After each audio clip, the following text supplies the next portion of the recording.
Doble hirap ang nararanasan ng mga kapuso natin dyan sa lalawigan ng Bulacan. Abay, nakakatuyo na nga ang sobrang init ng panahon. Tapos ay problemado pa sila sa supply ng tubig. Nakatutok si GMA News Stringer Romel Ramos.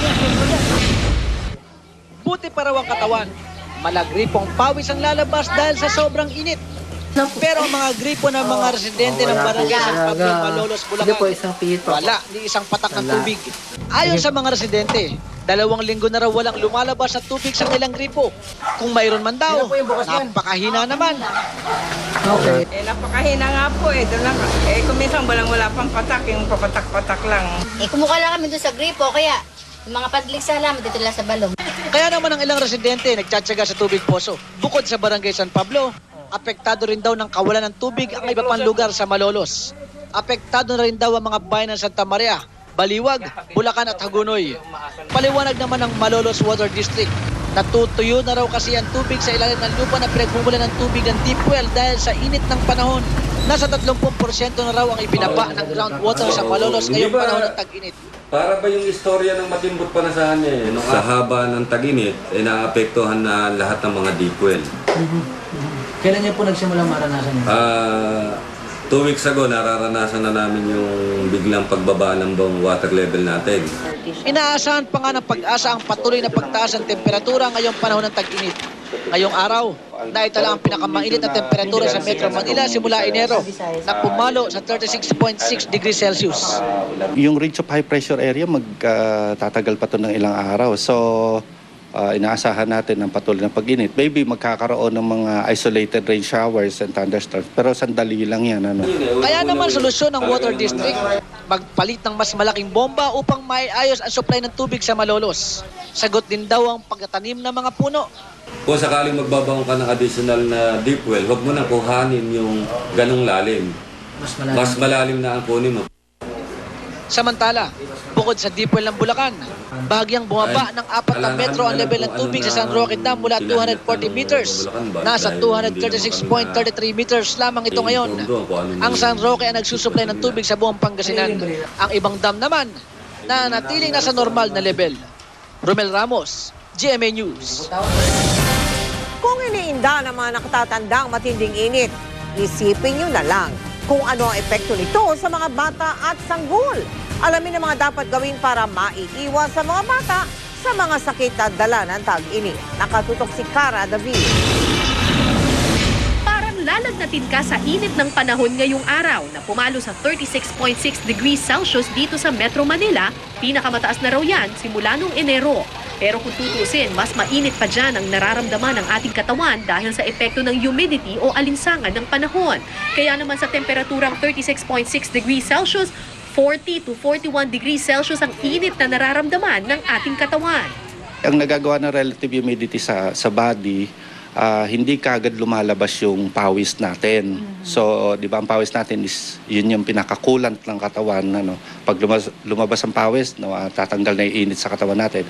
Pero pag mataas ang relative humidity, nasusuppress yung paglabas ng pawis. So, ang napifeel natin sa katawan natin, para tayong nilalagnat. Ilan sa numero 1 apektado ng ganitong init ng panahon? Mga bata at sanggol. Magdamagan mang bukas ang electric fan sa maliit na kwarto ni na Mary at Rhapsody Sabeliano, hindi pa rin ito sapat para mapatulog ng mahimbing ang anak nilang si Shania. Kulob at walang bintana ang kwarto ng mag-asawa, kaya kapag gabi hanggang madaling araw, kailangan pa nilang ilabas sa may kalsada ang bata para lang mapatulog ito. Hindi siya makatulog pag nasa loob. Nilalabas ko siya. Sa labas kami hanggang makatulog siya din. Pinapasok ko. So ano, madaling araw? Oo, mga... Kasi siya, mahirap siya makatulog. Sobrang init kasi pinapawisan siya. Napansin din nilang mas madalas sipunin ang kanilang sanggol simula nang pumasok ang summer season. Ang magkapatid na JJ at Jacob naman, puro gawgaw na ang katawan dahil sa makating bungang araw sanhi ng init ng panahon. Sinubukan ko ng pulbos, marami na, hindi rin natanggal eh. So gawgaw na? Gawgaw, inalagay ko. Sipon, lagnat, asma, bungang araw at diarrhea. Ilan lamang ito sa mga madalas maging sakit ng mga bata dahil sa sobrang mainit na panahon. You have such thing as summer diarrhea? No? Well, pagka mainit, very poor ang digestive digestion natin. So nagkakaroon sila ng diarrhea. Ayon kay Doktora Encarnacion, importante ring bantayan ang dehydration na kapag di naagapan, posibleng ikamatay ng bata. Ilang senyales ng dehydration, panghihina ng katawan, di makatulog, walang gana, nanunuyo ang bibig at hindi madalas ang paghihi. Tingnan mo kung umiiyak, wala nang tears, hindi na lumalabas yung tears niya. Kahit ilang bottles ng binigay mong gatas, hindi na umiihi. Signs of dehydration yan.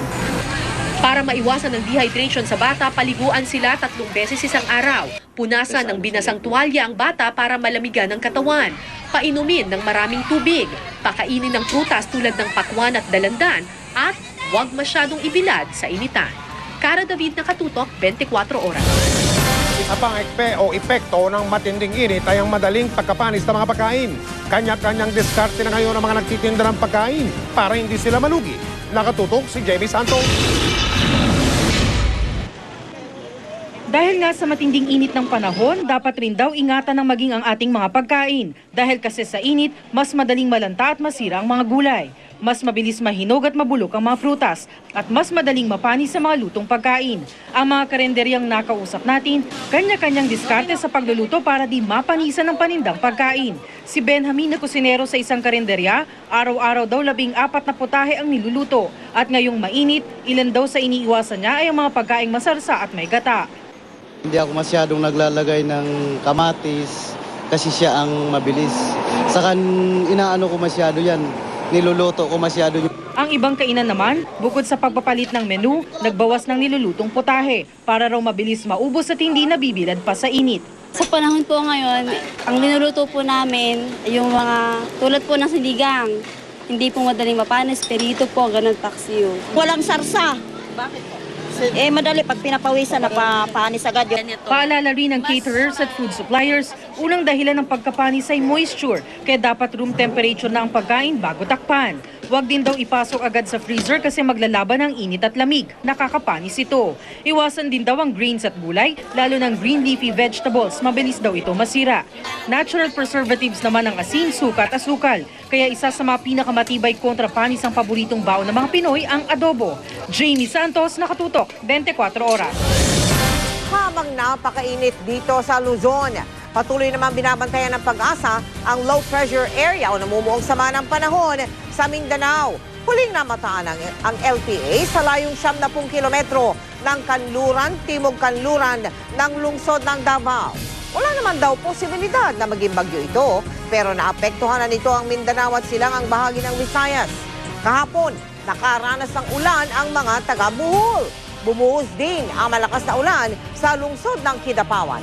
Nabasa tuloy ang ilang motorista sa daan, pero ang ilang bata sinamantala na ang paliligo sa ulan.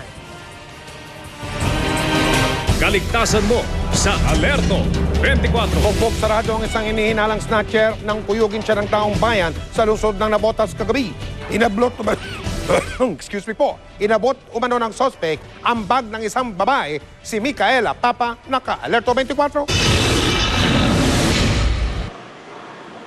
Putok na mata at sugat ang tuhod ang kinamo ni Franny Deles, isang hinihinalang snatcher, matapos kuyugin ng taong bayan sa bahagi ng LR Yanco sa barangay Navotas West alas 7:30 kagabi. Iginanti raw ng taong bayan si Vanessa na ninakawan umano ni Deles ng 5,000 piso.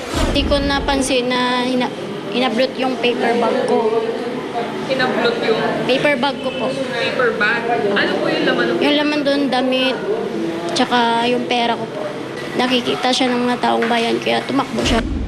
Pero tila nawili ang mga tagapagtanggol dahil pagdating ng mga tanod, Nakalapasay na siya. Kaya nabutan nga namin siya, akala namin patay na eh. Ngayon nakuha namin, hindi na nasa ginalaw, yung iba sumusundot pa rin. tumangging magbigay ng pahayag ang sospek na sasampahan ng reklamong robbery snatching. Aminado ang mga pulis na hindi masusugod si Deles kung hindi dahil sa mga nakisawsaw.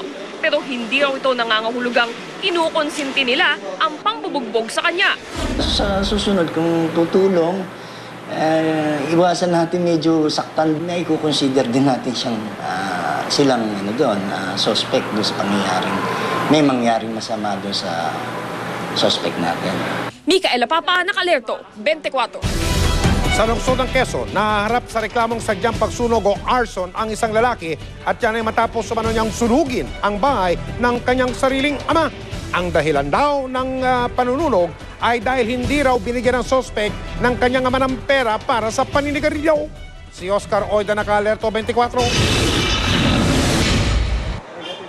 Kundi mo na naging maagap ang mga bumbero marahil isa na namang malawakang sunog na naganap sa bahaging ito ng Katuparan Street, Barangay Coronel, Quezon City. Pasado alas 11 ng gabi nang mapasugod sa lugar ang mga truck ng bumbero. Makarang maitimbre sa kanila na isang bahay doon ang nooy nasusunog. Nang mapula ang apoy, napag-alaman ng mga bumbero di pala aksidente, kundi sinadya ang nangyaring sunog. Ang may kagagawan umano, mismo ang 26 anyos na anak ng may-ari ng bahay na si Marvin de la Cruz. Ginising lang ako nung kumari ko. Sabi niya, mag-ingat kayo kasi yung pamangkin mo magsusunog. Ay paglabas ko, ang laki na nga ng apoy, lagpas na doon sa bubong ng kapitbahay namin. Ang dahilan ayon mismo sa suspect. Di daw kasi siya binigyan ng ama ng pangsigarilyo. Bibig ko lang po sana na pangyosin, gano'n. Di po, sa loob po, wala kasing kwentang magulang ko. Dagdag pa niya, lagi raw siyang pinagkakaitan ng ama.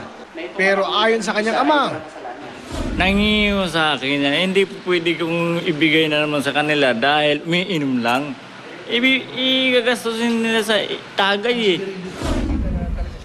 Buti na lang umano at di kumalat sa kapitbahay ang apoy. Kung nagkataon, mas malaking pinsala ang nangyari. Inihahanda ng reklamong arson laban sa suspect. Oscar Oida, Naka-Alerto 24.